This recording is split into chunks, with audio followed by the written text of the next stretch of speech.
राष्ट्रवादीच्या 16 नगरसेवकांची विभागीय आयुक्तांकडे नोंदणी, गटनेतेपदी मैनुद्दीन बागवान. राष्ट्रवादी काँग्रेसच्या नूतन 16 नगरसेवकांची नोंदणी सोमवारी पुणे विभागीय आयुक्तांकडे करण्यात आली, तर पक्षाच्या गटनेतेपदी माजी महापौर मैनुद्दीन बागवान यांची सर्वानुमते निवड करण्यात आली आहे. त्याची नोंदणी देखील पुणे विभागीय आयुक्तांकडे करण्यात आली आहे. सांगली महापालिकेच्या निवडणुका नुकत्याच पार पडल्या आहेत.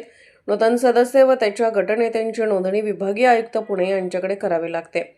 राष्ट्रवादी काँग्रेसचे राष्ट्रीय अध्यक्ष अजितदादा पवार यांचे निधन झाल्याने राष्ट्रवादी काँग्रेसच्या गटनेते व सदस्यांची नोंदणी लांबणीवर पडली होती. पुणे विभागीय आयुक्तांकडे राष्ट्रवादीने सोमवारची वेळ घेतली होती. त्यानुसार नूतन सदस्यांची शहर जिल्हाध्यक्ष पद्माकर जगदाळे यांनी बैठक घेतली. यातून सर्वानुमते व जिल्हाध्यक्ष म्हणून पद्माकर जगदाळे यांनी माजी महापौर मैनुद्दीन बागवान यांच्या नावाची शिफारस प्रदेश राष्ट्रवादींकडे केली होती. सोमवारी सकाळी राष्ट्रवादी पक्षाचे अध्यक्ष सुनील तटकरे, माननीय मंत्री मकरंद आबा पाटील व शहर जिल्हाध्यक्ष पद्माकर जगदाळे यांची चर्चा झाली. या चर्चेमध्ये मैनुद्दीन बागवान यांच्या नावावर शिक्कामोर्तब करण्यात आले. त्यामुळे राष्ट्रवादी काँग्रेस अजितदादा पक्षाच्या गटनेतेपदी मैनुद्दीन बागवान यांच्या निवडीची घोषणा झाली.